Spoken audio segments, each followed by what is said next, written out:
Hello everyone, welcome to a Replica Airguns video. My name's Michael K. And we're checking out another 22 long rifle pistol. So no, this is not an airgun, and no, I will not be selling this on my website. So any of the actual firearms that require a license in Canada, at least at this point in time, will I be selling on my website. So I'm strictly keeping things to non-licensed guns, under 500 feet per second, air pistols, air rifles, airsoft guns, things like that. Now this gun, just so you know, does retail for somewhere in the neighborhood of around $400 Canadian. If you want to pick one up, you're going to have to contact your local gun store and see what they offer, if they offer this pistol.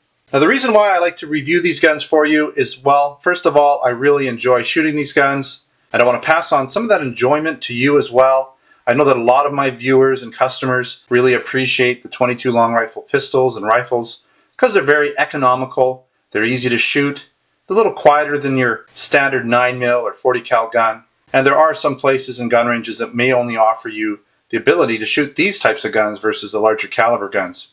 Now again, I did purchase this gun with my Chiappe. I'm not even sure how I say it, but Chiappa, I'm not sure. Someone told me how to say it, but I kind of forgot. So these were purchased together. You can see this is a 1911 styled gun. Both of them are 22 long rifle. I'll be doing more of a review on the Chiappa 1911 22 shortly down the road here, so stay posted for that one. Now many of you may have noticed that this ISSC M22 looks a lot like a Glock with a few exceptions, and we'll go over some of those things shortly. But yes, it does look a lot like a Glock 17 in many ways. Now this gun is made by ISSC. It's an Austrian company, and this particular pistol is also made in Austria. Now the ISSC MK22, the scar-looking rifle version in 22 that this company makes, it is actually made in Germany. Austrian company, but it looks like they make some of their products in Germany and some of them in Austria. Now it comes in this hard shell case here. Turn it around. Quickly let you see inside. Now it did come a little overexposed here, but it did come with this manual. You can see lots of diagrams, different things for you to look at. Oh, some blank paper in there. You could write some notes down if you want. Now it also came with two magazines. You'll notice these magazines they're like an aluminum, and they're very solid. They're like a one-piece aluminum. Very nice quality magazine. This tool, and I'll show you that later, is for the end of the barrel. There's a threaded barrel, and this actually is the tool for removing the cover to the threading. Now, I don't know if you can see in here. I want to just cover it real quickly. You see these little pieces?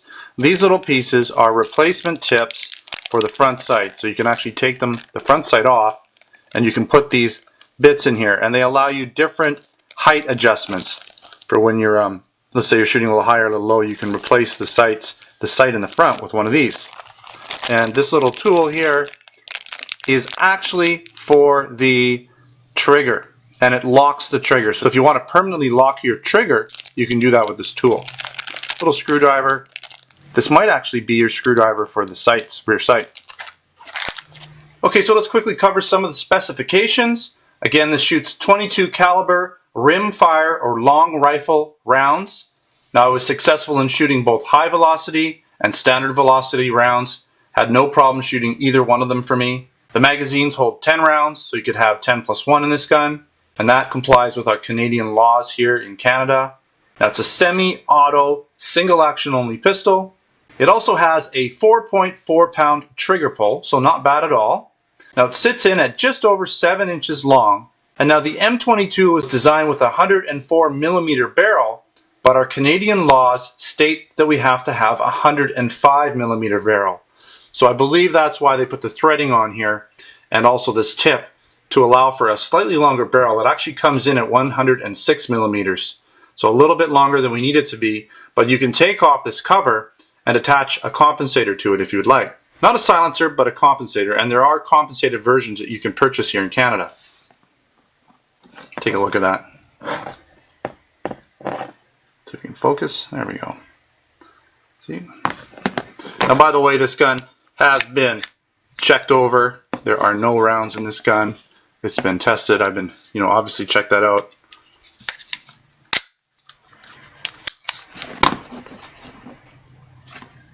Now this gun unloaded with the magazine in it weighs about 1.5 pounds. So it's not really that heavy. It's not super light. I think it's just perfect for what it is. So I'm going to quickly just show you around the gun a little bit. It is a nice looking gun for sure.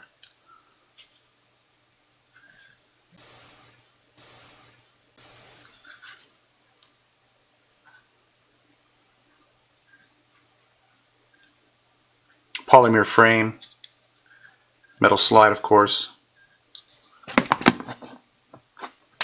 Okay, so let's go over this gun side to side, top to bottom, take a quick look at the different parts and components. Metal slide, like I said, polymer frame and grips, one piece here, and you'll notice that it has the ISSC markings, the M22, that's the model number, Austria, caliber 22 long rifle. Also have ISSC on the actual grips here, the handle. Now what distinguishes it a little bit from an actual Glock is this rear safety. And you can see here that the gun, well, we can't fire it at all or cock it when the safety's on. It does have a semi-cock or a half cock. This just takes the load off the firing pin. So if you're going to put it in your pocket, and it is single action, so you cannot operate this gun at all double action. Okay, now you have your slide release there. Nice slide release, and this is your tear down or takedown disassembly switches, and they're on both sides. You need to pull them both down to remove the slide. I will do a field strip in a second here. You also have your magazine release. Nice, very high quality magazine, 10 round. Nice finger grooves, a little bit of tactile gripping on the side. I like the slide grooves. They're front and back. You notice on a Glock you don't have the grooves in the front. You know, they had to do a few things so that they wouldn't get sued by Glock, so they did make some changes to it. Very nice gun overall. You'll notice the trigger has the safety in it as well. Plus, you'll notice that when the magazine's out, you cannot operate the trigger. So there's definitely some safeties in place here. Trigger, safety in the back, magazine, empty magazine safety as well. So there's some nice things going on with this gun as far as safeties are concerned. Now on the left side, or the right side, sorry, you can see here we have some of the markings, serial numbers. Again, we have our ambidextrous safety, the teardown lever or the teardown switch here. Okay, some more markings, ISSC here, different warnings and things, and of course your ejection port. Quickly moving to the top, you can see your sights, rather nice sights, very Glock styled or looking.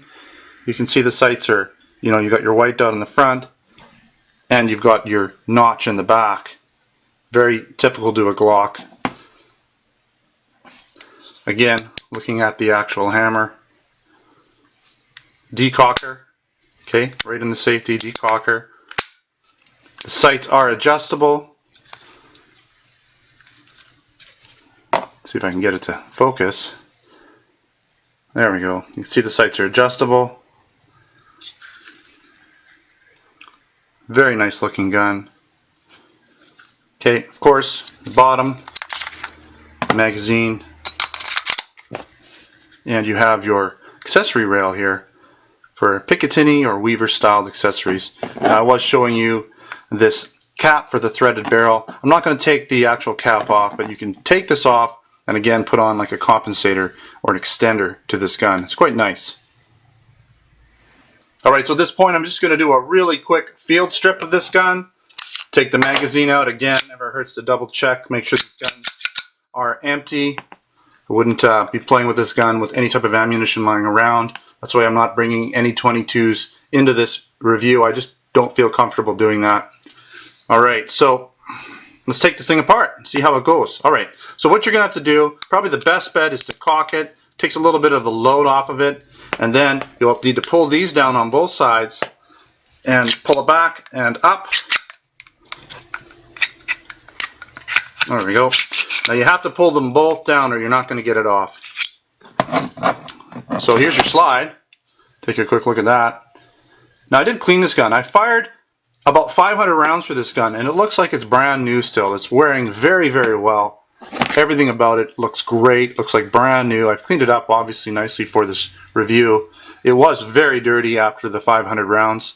There's a lot of powder inside and residue, but it did clean up really nice. So you've got your spring here.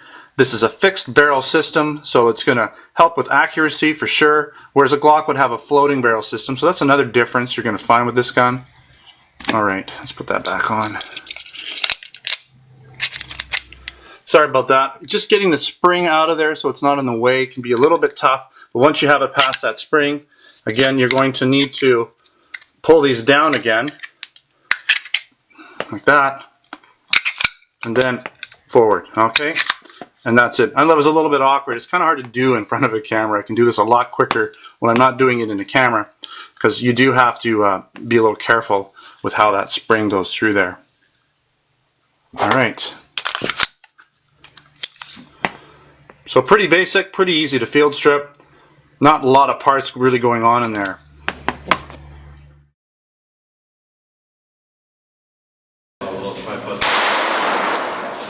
Sure.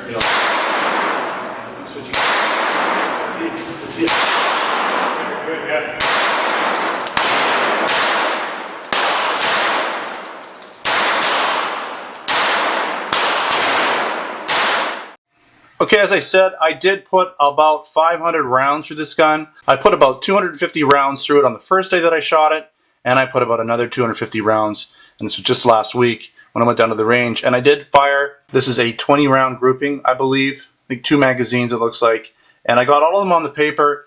I got most of them in this nice little group here, and this is about maybe a 3-inch grouping. There was a couple stragglers, 1, 2, 3.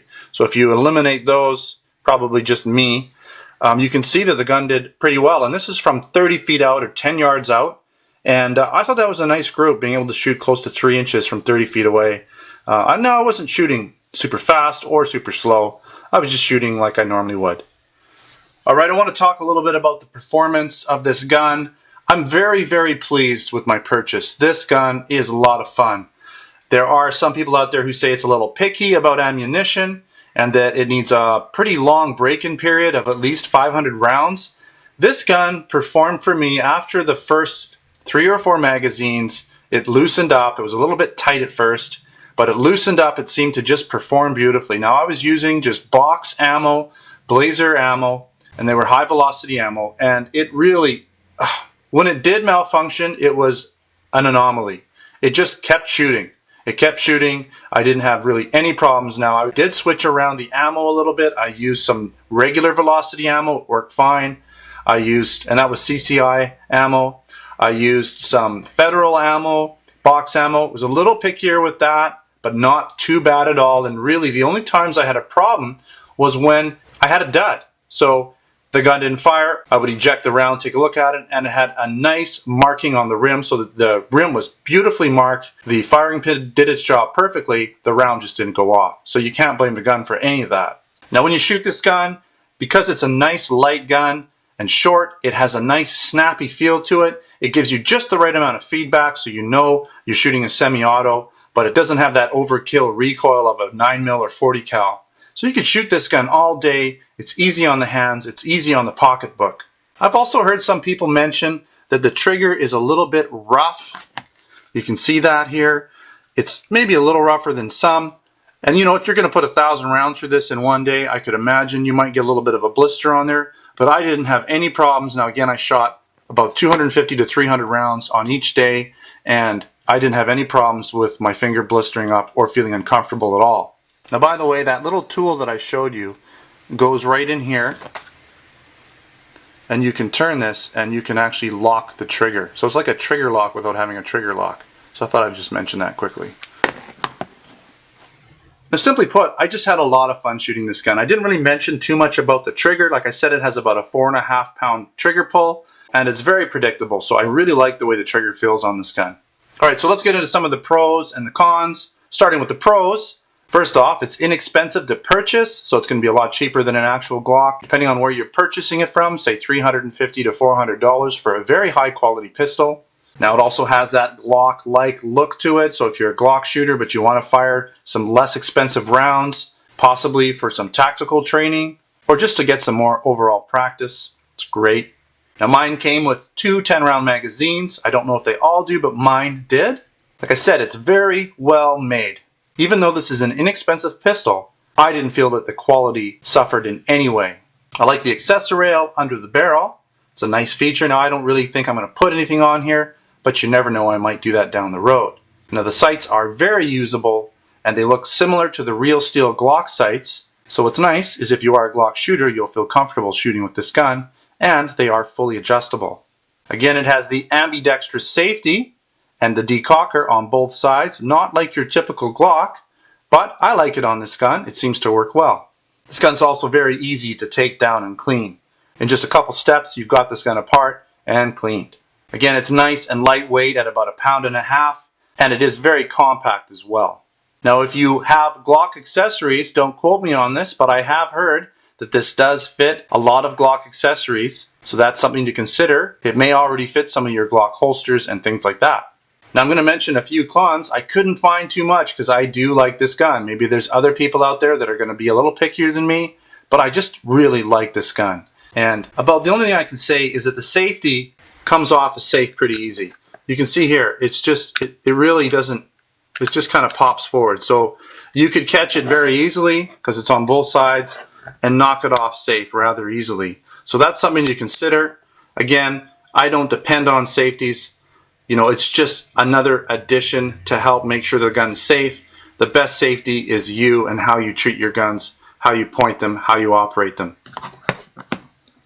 Now, some Glock users may not like the external hammer. That's probably going to be the biggest giveaway for this gun if it had the internal striker system like a regular Glock. I'm sure a lot of Glock users would have been happier with that. But then again, you have to be aware of things like lawsuits and getting too close to the original. I'm sure ISSC doesn't want to be sued for making a gun too close to the original. Alright, so that about wraps up this review of the ISSC M22 Glock lookalike 22 long rifle pistol. Again, come down to my website and check out my written reviews for all of my YouTube videos that I make. You'll find one for this gun there as well. And while you're on the website, make sure to check out my other reviews and videos. Now, this gun is not for sale in the Replica Airguns website, but if you're looking for a nice air pistol or blank gun, come on down, check us out. We've got our Canadian and US store. So if you're from Canada, shop in the Canada store. If you're from the US, make sure to shop in the US-based store, because we only ship to the US from the US store, and we only ship to Canada from the Canada store. And if you're a Facebook or Twitter user, you can check me out on Facebook and Twitter. The username is Replica Airguns. So until next time, thanks for watching, and take care.